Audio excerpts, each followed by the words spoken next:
नमस्कार, आप देख रहे हैं हर खबर हरियाणा और आपके साथ मैं हूं अमित शर्मा। वक्त है कालका से समालखा का, लेकिन उससे पहले एक बड़ी जानकारी आपको दें। इस वक्त की एक बड़ी खबर आपको बता दें, यह बेहद महत्वपूर्ण खबर आपको हम बताएंगे। लेकिन चलिए चंडीगढ़ की बात कर लेते हैं, जहां कृषि क्षेत्र में विकास के लिए सरकार की तरफ से एक ऐतिहासिक फैसला लिया गया। कृषि क्षेत्र निवेशकों और किसान उत्पादकों के बीच में एक एमओयू साइन हुआ है और यह एमओयू मुख्यमंत्री मनोहर लाल की मौजूदगी में साइन हुआ। इस बीच कृषि मंत्री जेपी दलाल भी मौजूद रहे। वहीं सीएम मनोहर लाल का बयान इसको लेकर आया और कहा कि हमारा फोकस हमेशा से कृषि पर रहा है। एफपीओ का कॉन्सेप्ट छोटे किसानों के लिए फायदेमंद है। 600 एफपीओ अभी तक बन चुके हैं और इसी के साथ सीएम ने यह भी कहा है कि 2022 तक 1000 एफपीओ बनाने का लक्ष्य है।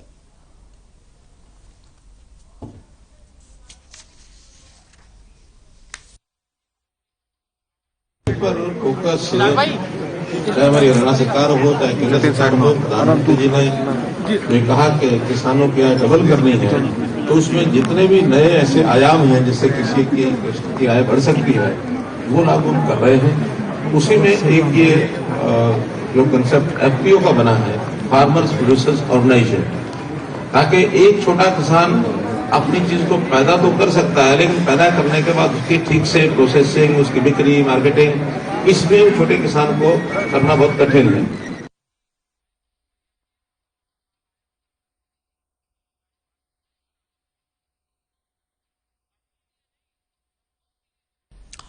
खबर अंबाला से है, जहां ओमिक्रॉन वेरिएंट के हरियाणा में फैलने की स्थिति से निपटने को लेकर अब तमाम तरह के कदम उठाए जा रहे हैं। गृह मंत्री और स्वास्थ्य मंत्री अनिल विज ने इसके लेकर प्रतिक्रिया दी है। उन्होंने कहा है कि हरियाणा स्वास्थ्य विभाग पूरी तैयारी कर चुका है। जरूरत पड़ी तो हरियाणा में विदेशी यात्रियों के आने पर नए नियम लागू किए जा सकते हैं। कृषि कानून वापसी बिल को लेकर भी उन्होंने कहा है कि अब किसानों को अपने घर वापस लौट जाना चाहिए, क्योंकि उनकी पुरानी और सबसे बड़ी मांग को पूरा किया जा चुका है। अब नई नई मांगें सामने रखना ठीक नहीं है।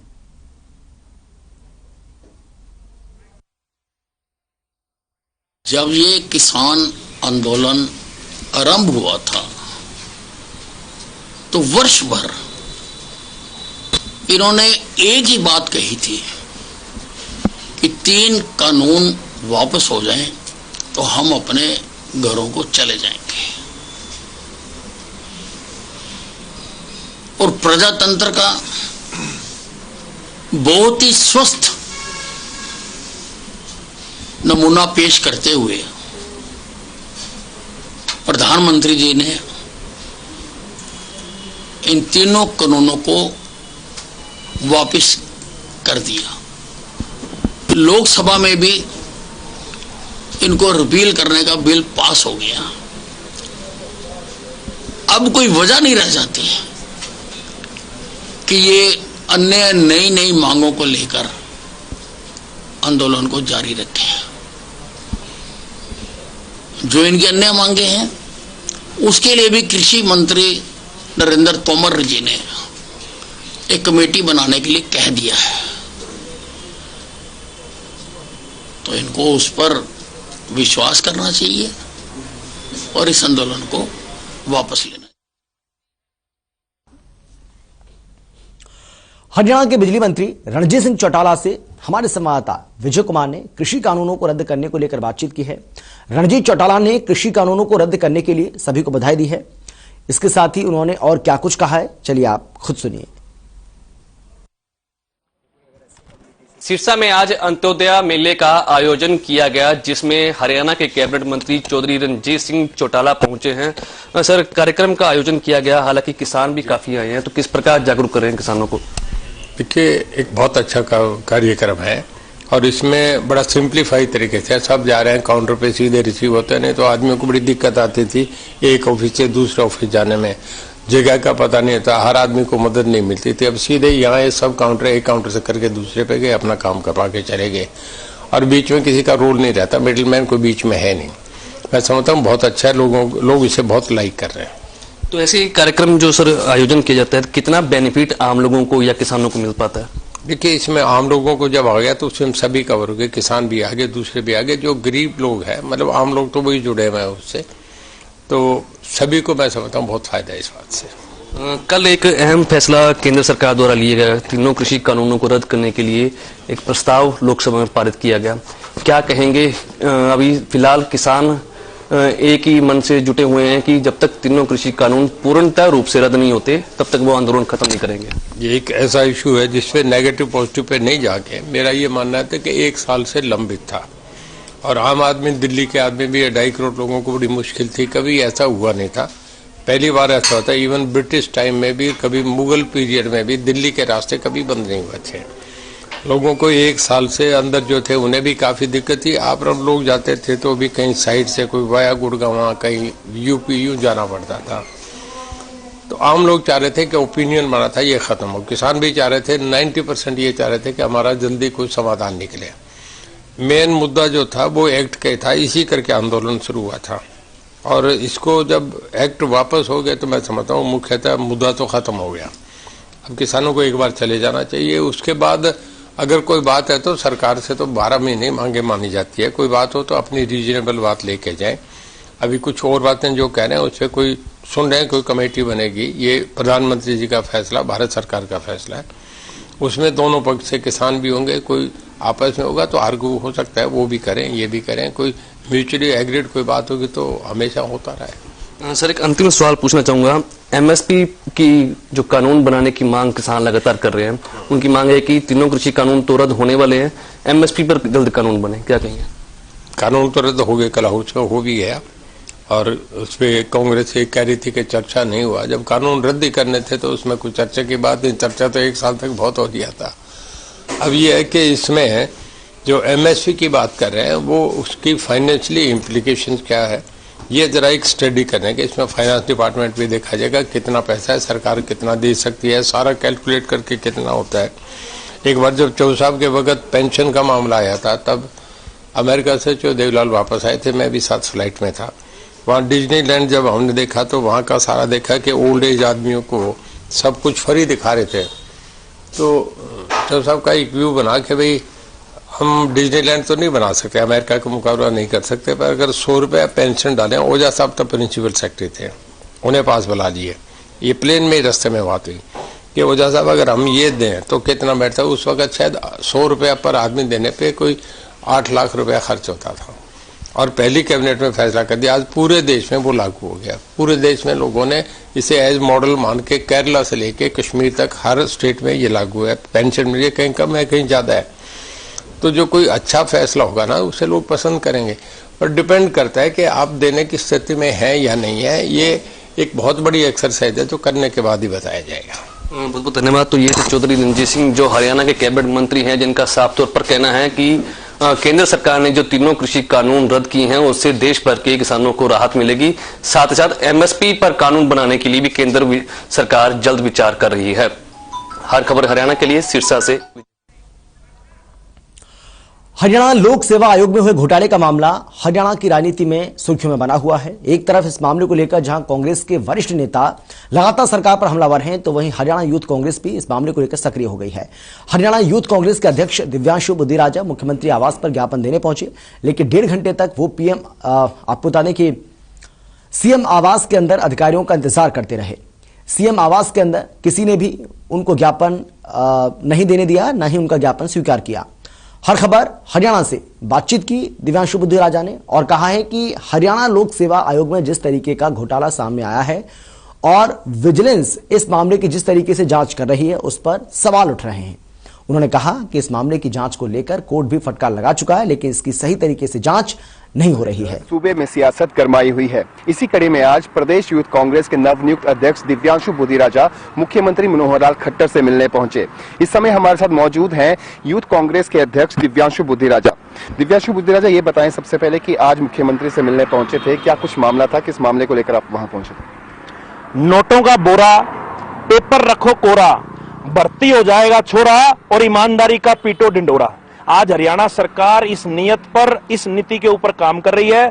17 नवंबर से जिस प्रकार से लगातार एचपीएससी के अंदर जो स्कैम की परतें धीरे धीरे खुलती जा रही हैं, और आज हरियाणा यूथ कांग्रेस की टीम मुख्यमंत्री आवास जो है हरियाणा के चंडीगढ़ में पहुंची थी और हमने मुख्यमंत्री को बाकायदा एक ज्ञापन देकर उनसे मांग करनी थी कि जिस प्रकार से स्टेट विजिलेंस ब्यूरो शुरू में इसकी इंक्वायरी कर रहा था, परंतु बाद में शायद इसका जो सेक है इस इंक्वायरी का, शायद सरकार में बैठे लोगों तक इसका सेक पहुंच रहा था। उसके बाद स्टेट विजिलेंस ब्यूरो को हमें लगता है कि कहीं ना कहीं इस मामले को दबाने की कोशिश की जा रही है, जिसका सबूत इस बात से मिलता है कि कोर्ट के अंदर बाकायदा जज ने टिप्पणी करी कि विजिलेंस ब्यूरो की जो इंक्वायरी है वो सेटिस्फाइड नहीं है, वो ठीक नहीं है। इसलिए आज हरियाणा यूथ कांग्रेस की टीम मुख्यमंत्री आवास पे पहुंची थी। आज हम मुख्यमंत्री जी से ये मांग करने आए थे कि जो स्टेट विजिलेंस ब्यूरो इसकी इंक्वायरी कर रहा है, क्योंकि हमें और प्रदेश की जनता को, प्रदेश के युवाओं को उस पर 100% भरोसा नहीं है, तो इसलिए आज हम ये मांग करते हैं कि इसकी जांच किसी इंडिपेंडेंट एजेंसी जैसा कि सीबीआई या हाई कोर्ट के किसी सिटिंग जज से इसकी जांच करानी चाहिए। और इसके लिए आज हम मुख्यमंत्री को 3 दिन का अल्टीमेटम जो है देने आए थे। 72 घंटे का हम समय देते हैं हरियाणा सरकार को, या तो हरियाणा सरकार इस पर कोई इंक्वायरी इंडिपेंडेंट एजेंसी की बिठाए, नहीं तो 72 घंटे के बाद हरियाणा युवा कांग्रेस की टीम HPSC की चढ़ाई चढ़ेगी। ये बताएं कि आज आप मुख्यमंत्री से मिलने उनके निवास स्थान पहुंचे थे, तो क्या मुख्यमंत्री आपसे मिले, क्या वार्तालाप हुई आपकी उनसे? बड़ी शर्मनाक बात है जी। मैं कोई आज वहां अपनी सरकारी नौकरी या पटवारी की नौकरी के लिए नहीं गया था।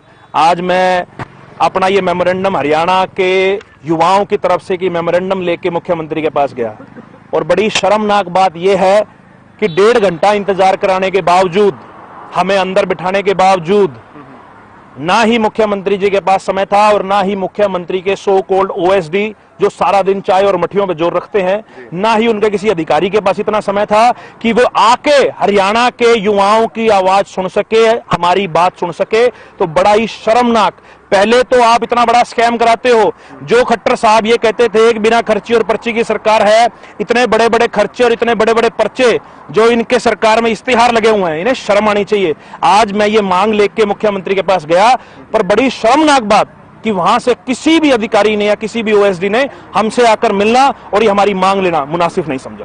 ये बताएं कि मुख्यमंत्री मनोहर लाल खट्टर जो है खुद इस मामले को लेकर लगातार कह रहे थे कि हम जो है निष्पक्ष जांच करवा रहे हैं और हमारे ही सरकार में ये सामने आया और हमने ही खुद इस मामले को उजागर किया है। तो अब किस बिना पर जो है विपक्ष जो है वो इसको एक बड़ा मुद्दा बनाने जा रहा है, जब हमने अपनी सरकार में रहते हुए इसे उजागर किया है?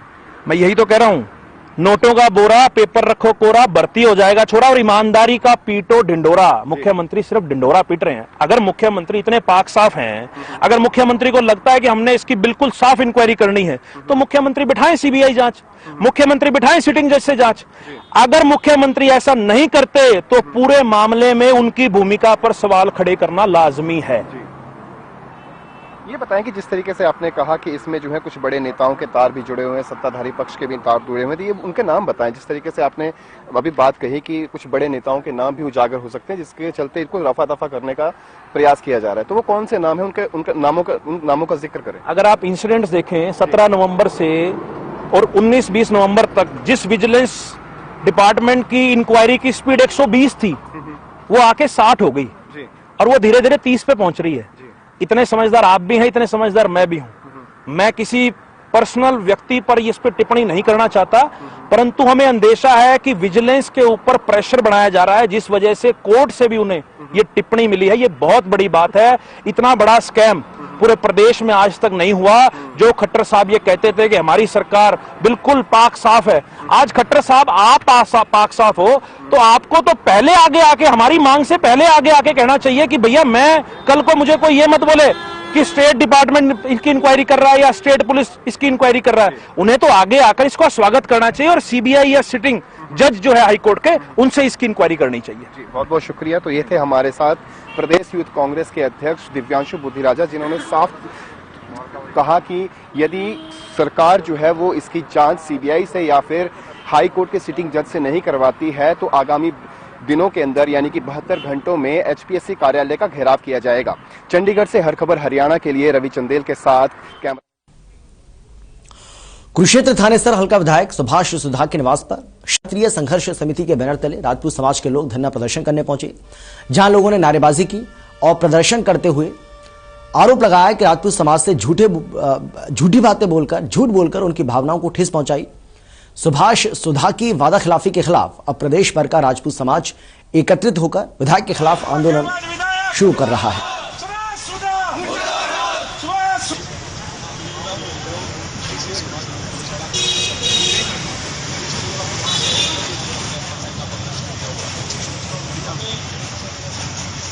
आश्वासन दिलाया।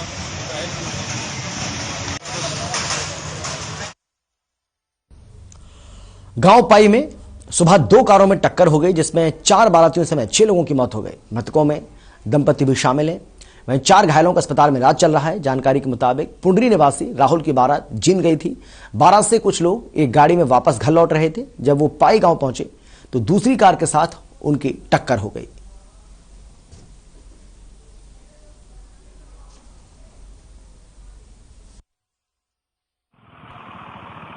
एक्सीडेंट गांव पाई के पास हुआ है और उसमें टोटल 6 की मौत होगी, जिनमें एक महिला है और 6 व्यक्ति आदमी। ये पुंडरी वासी थे जो ये अपना शादी समारोह अटेंड करके आए थे जींद से और वापस पुंडरी आ रहे थे, और जो दूसरी गाड़ी वाले थे वो कुरुक्षेत्र से अपने गांव मलार जा रहे थे।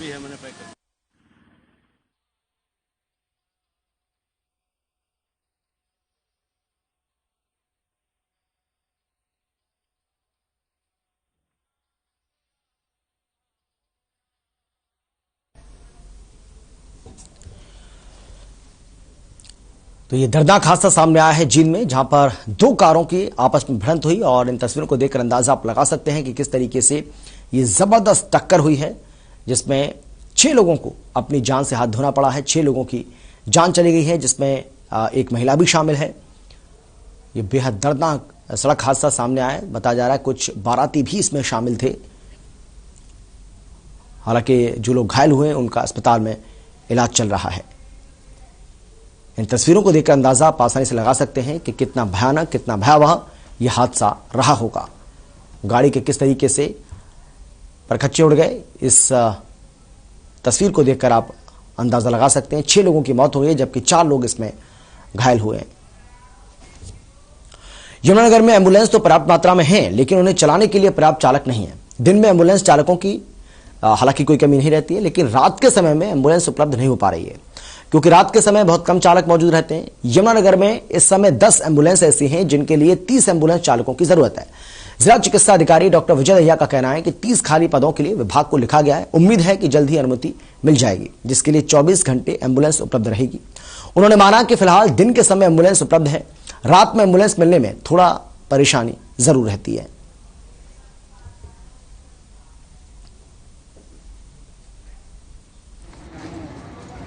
ये जो एम्बुलेंस की स्थिति है वो यमुनानगर में हमारे पास 27 एम्बुलेंसेज हैं और 10 हमारे पास और एम्बुलेंसेज नहीं आई हैं, लेकिन पीछे उनकी जो है नियुक्ति के लिए बाद में फिर उस पर रोक लग गई है।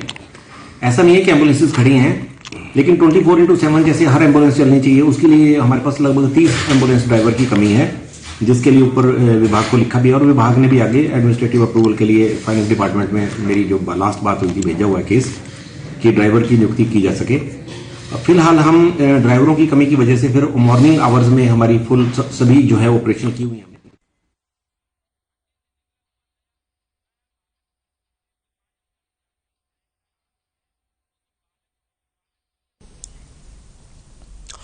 यमुनानगर में प्रधानमंत्री फसल बीमा योजना वैन रवाना हुई है। किसान अपनी फसलों का समय रहते बीमा करवा लें ताकि किसी भी कारण से फसल को नुकसान होने पर उसकी भरपाई हो सके। आपको बता दें कि योजना वैन 31 दिसंबर तक गांव-गांव में जाकर किसानों को जागरूक करेगी। यमुनानगर के उपायुक्त पार्थ गुप्ता ने इस वैन को हरी झंडी दिखाकर रवाना किया। कृषि विभाग के डिप्टी डायरेक्टर JS सैनी का कहना है कि इस फसल बीमा योजना में 5 तरह की फसलों का बीमा किया जाता है और किसी भी कारण से फसल को नुकसान होने पर उसकी भरपाई हो सकती है।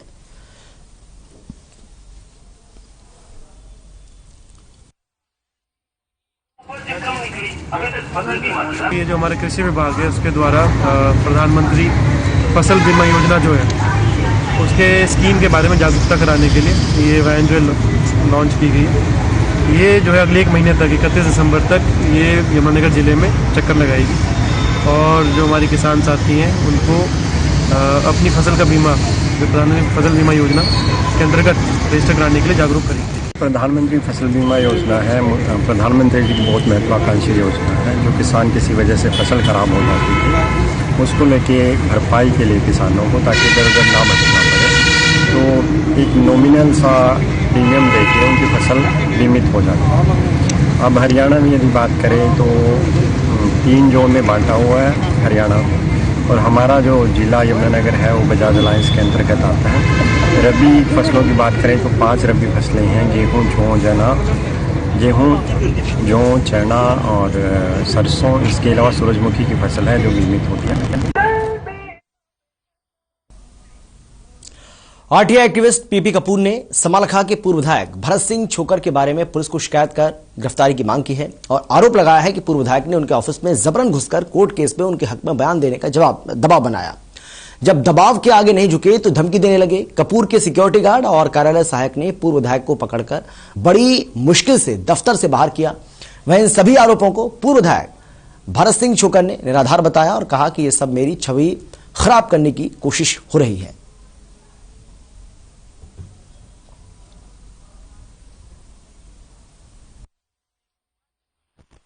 समालखा के एक्स एमएलए भरत सिंह छोकर ने अभी 25 नवंबर को हमारे ऑफिस में अंदर जबरदस्ती आकर हमें थ्रेट की धमकी दी कि मैं तेरे को देख लूंगा, तेरे को छोड़ूंगा नहीं। मामला यह है कि इसका एक डिस्प्यूट है किसी एक संजय पानू नाम के व्यक्ति से। जीटी रोड समालखा पे सीताराम कॉलोनी में कोई प्लॉट है, ये कहता है मेरा है, वो कहता है मेरा है। उसने हमारे ऑफिस से यहां से संजय पानू ने एक कोर्ट के लिए साइट प्लान बनवाया था, उसके पास रजिस्ट्रियां हैं, उसके पास भी इंतकाल की कॉपी है। इसने भरत सिंह छोकर ने एसपी पानीपत को कंप्लेंट कर दी उस संजय पानू के खिलाफ। अब उसमें 25 नवंबर को मेरे पास इंक्वायरी ऑफिसर आए हुए थे पानीपत से, नरेश कुमार सब इंस्पेक्टर। तो तभी ये भी आ गया और ये हमारे को दबाव डालने लगा, फोर्स करने लगा कि आप ये बयान दीजिए कि संजय पानू ने हमारे से को जो है फर्जी डॉक्यूमेंट्स दिखाकर हमारे से नक्शा बनवा लिया, मैप बनवा लिया। हमने कहा कि हम कौन होते हैं, हम कोई जज हैं? ये तो कोर्ट तय करेगी, या जो तहसीलदार पटवारी हैं, रेवेन्यू रिकॉर्ड है वो उसकी वेरिफिकेशन से वो पता लगेगा, डिमार्केशन से, निशानदेही से। हम ऐसे कोई फर्जी नकली बयान नहीं देंगे, झूठे बयान नहीं देंगे। हाँ, एक भाषा इसने जो आरोप लगाए है मेरे ऊपर कि भाई मेरे को धमकी दी, मेरे को जान से मारने के लिए कहा, छोड़ूंगा नहीं। जब रिकॉर्डिंग ही कर ली इसने फिर क्या जरूरत रही? वैसे रिकॉर्डिंग में सब कुछ आ गया, अगर वो भी रिकॉर्डिंग है तो पेश कर दे। अगर मैंने बोला तो मैं फिर तो मेरे खिलाफ कार्रवाई होनी चाहिए। नहीं बोला, इसकी बदतमीजी उसमें स्पष्ट दिखाई दे रही है। ये एक विधायक को, एक्स विधायक को, एक्स एमएलए को हरामखोर तक कहता है और बाहर निकलने के लिए कहता है। बदतमीजी किसकी वजह? लेकिन मैं इसका बुरा इसलिए मानता, इसके संस्कार शायद ऐसे ही होंगे। तो मुझे तो एक चीज का पता लगा कि आम आदमी के साथ कैसे व्यवहार करते होंगे यार। ये कितने अपने आप को बड़े खब्बे खां समझते हैं कि आम आदमी को बिल्कुल ही नहीं, किसी इंसान को इंसान नहीं समझते। तभी ने मेरे साथ ऐसे व्यवहार किया और उल्टा मेरे खिलाफ ही वहां पर कार्रवाई के लिए कहता है पुलिस को। कहीं साबित तो करे। जहाँ घोटाले की बात ही नहीं की मैंने ठगी मारी है, उसका सबूत दे और मैं इसके खिलाफ मानहानि केस करूंगा, वहां सबूत पेश कर देगा। मेरी गलती होगी तो फिर मैं अपने मुख्यमंत्री अंत्योदय परिवार उत्थान योजना के तहत अंबाला छावनी के एसडी कॉलेज में 3 दिवसीय मेले का आयोजन किया जा रहा है। मेले के दूसरे दिन उपायुक्त ने मेला स्थल का दौरा किया। उन्होंने उपस्थित स्टाफ को भी कहा कि वो यहां पहुंच रहे लाभार्थियों की काउंसलिंग के माध्यम से उनसे बातचीत करें, उनका मार्गदर्शन करें। साथ ही कहा कि जिस कार्य के तहत उनकी आमदनी बढ़ सकती है उसके लिए उन्हें प्रेरित करते हुए इस कार्य को करवाना सुनिश्चित करें।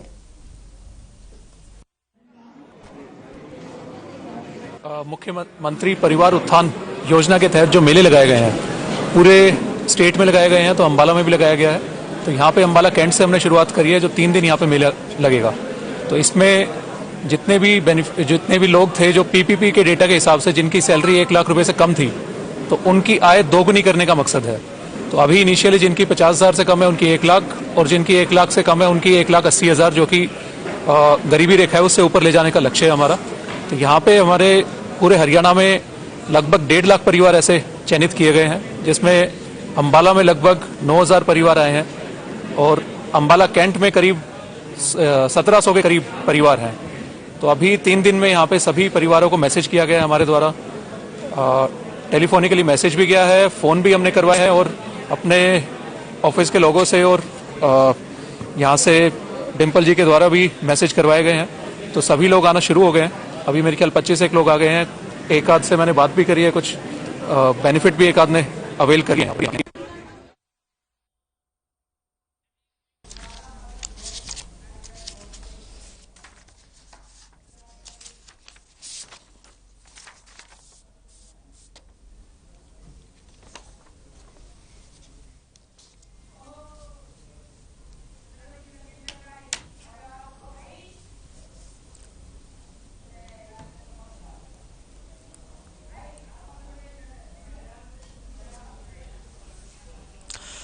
हो चलिए बात करते हैं अंबाला की, जहां से एक चौंकाने वाला मामला सामने आया है। आपको बता दें कि उत्तराखंड त्रासदी में जिस व्यक्ति मौत की बात कही जा रही थी कि उस व्यक्ति की मौत हो चुकी है, अब परिजनों के इस मामले के सामने आने के बाद होश उड़ गए।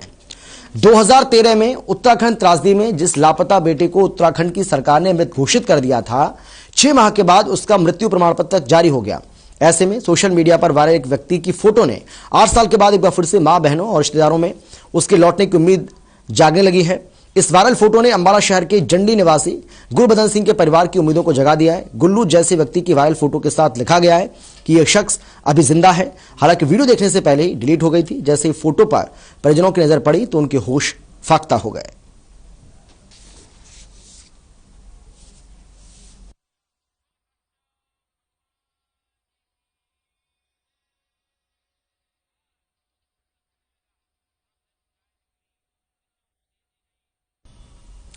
और कालका से समालखा में फिलहाल इतना ही। छोटे से ब्रेक के बाद फौरन लौट रहे हैं। आप देखते रहिए हर खबर हरियाणा।